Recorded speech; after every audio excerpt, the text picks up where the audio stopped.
नमस्कार दोस्तों, आज हम बात करेंगे इनकम टैक्स के बारे में। तो सबसे पहले हम बात करते हैं ग्रास सैलरी के बारे में। यहाँ आप देख रहे होंगे मार्च 2023 में जो है ग्रास टोटल 56,410 है। इसमें देख लीजिए कोई डिडक्शन वगैरह नहीं लगा हुआ है, ना जीपीएफ है ना एनपीएस भी सब्सक्राइब नहीं है। जीपीएफ कोई एडवांस नहीं, इनकम टैक्स एडवांस नहीं कटा है और कोई जो है कोई डिडक्शन नहीं है। तो टोटल अमाउंट जितना था उतना पेमेंट हो गया। ऐसे ही आप ये पूरा ग्रास टोटल पेबल अमाउंट देखेंगे तो आ जाएगा 7,32,860 ये हो गया।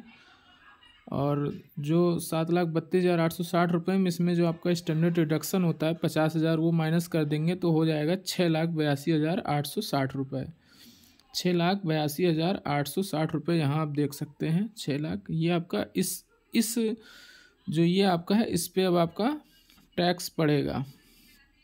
तो ऐसा करते हैं, अब इसमें अगर आपके पास कोई सेविंग है, अगर आप कोई सेविंग इसमें दिखाना चाह रहे हैं तो जीपीएफ, जीआईएस, एलआईसी का, पीपीएफ का, एनएससी का जो कुछ है आप सेविंग इसमें दिखा दीजिए। ये हम ओल्ड पेंशन ओल्ड जो है टैक्स रिज्यूम से बात कर रहे हैं।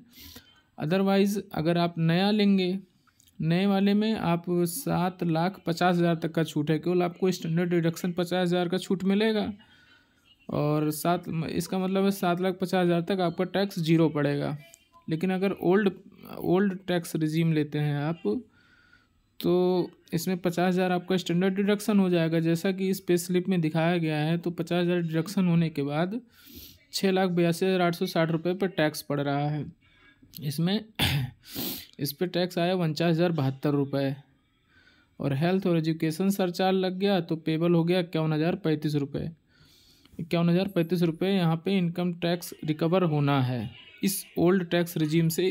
उस पे आपके इसी पे स्लिप पे अगर हम यहीं पे इसी पे स्लिप को अगर हम न्यू टैक्स रिजीम में कैलकुलेट कराएंगे तो हमारा जो 7,32,860 ग्रास सैलरी है इसमें हमारा 50,000 डिडक्ट हो जाएगा तो 6,82,860 होगा।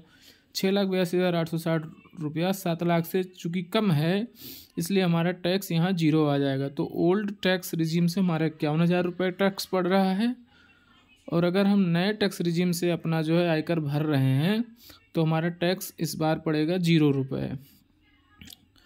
तो उम्मीद है कि आप लोगों को ये समझ में आया होगा और आप भी ऐसे कैलकुलेट कर सकते हैं अपना